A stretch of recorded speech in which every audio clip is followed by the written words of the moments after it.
Det ser ud til at blive en helt normal dag på Bønnen. Hej.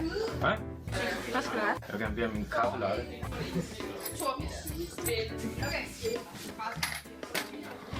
Men i dag er intet, som det plejer.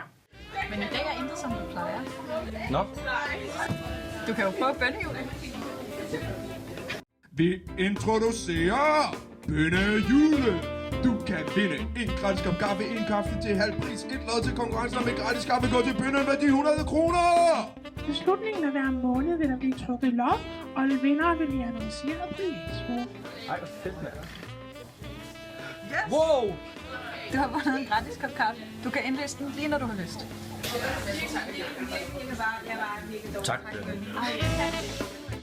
Kom over